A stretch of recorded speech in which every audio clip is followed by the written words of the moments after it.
आलसी टिड्डे। एक समय की बात है, गर्मी का मौसम था और रहते थे टिड्डों का एक झुंड। हल्की गर्मी, ताजी हवा और हरी घास में खुश रहा करते थे टिड्डे। अच्छा समय था।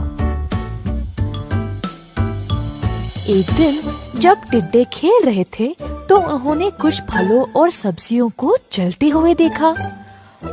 टिड्डे इनको देखकर हैरान रह गए।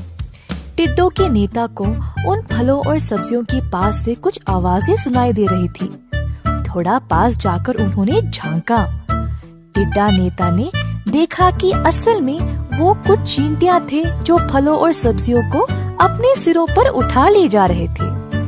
सारा खाना लेकर अपने चींटी घरों में डाल रहे थे।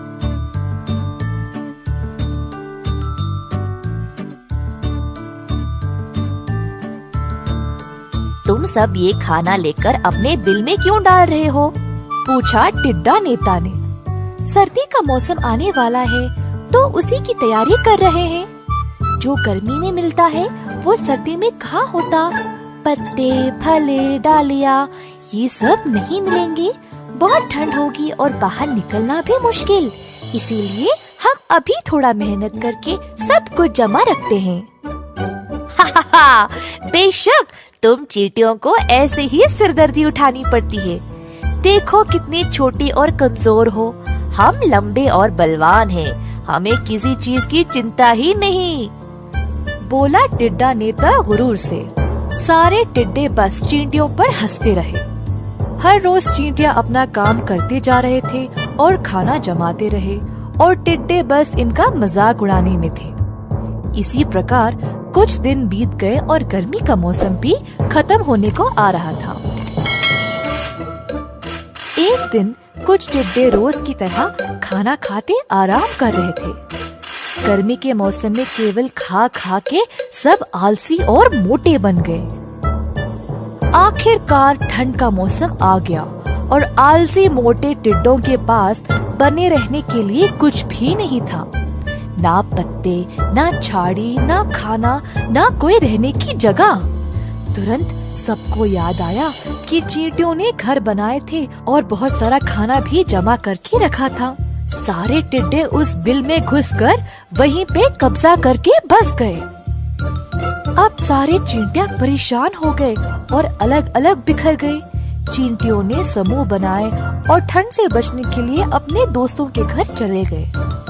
ठंड का मौसम समाप्त हो गया और फिर से गर्मी शुरू हो गई।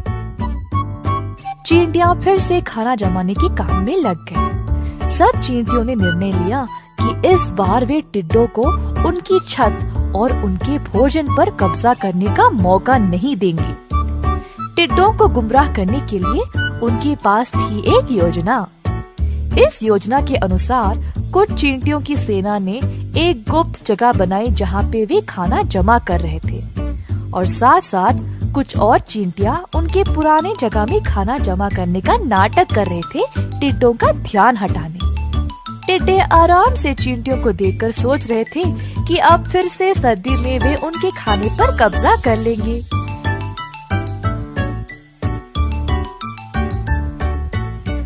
दोबारा आ गया ठंड का मौसम।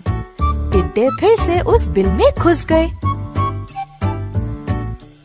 अंदर जाते ही उन्होंने देखा कि वहाँ कुछ था ही नहीं, बस कुछ पत्ते और कुछ डालियाँ। टिड्डे हो गए परेशान। अब बाहर थी तेज ठंड और वे निकल भी नहीं पाए।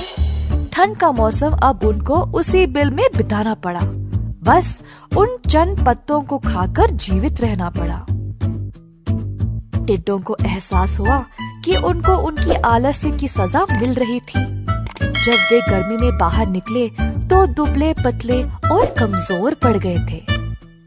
कुछ फल और पत्तों को खाकर अपनी सेहत का ध्यान रखा। पूरी तरह स्वस्थ होने के बाद टिड्डों ने भी खाना जमाने का काम शुरू कर दिया।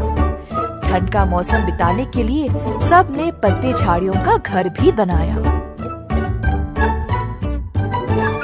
आलसी टिड्डे जो एक समय पर लापरवाह थे, अब चींटियों की तरह मेहनती और बलवान बन गए। इस कहानी से हम ये सीखते हैं कि हर काम सच्चाई और ईमानदारी से करना चाहिए, क्योंकि आलस्य हमें बर्बाद कर देगा।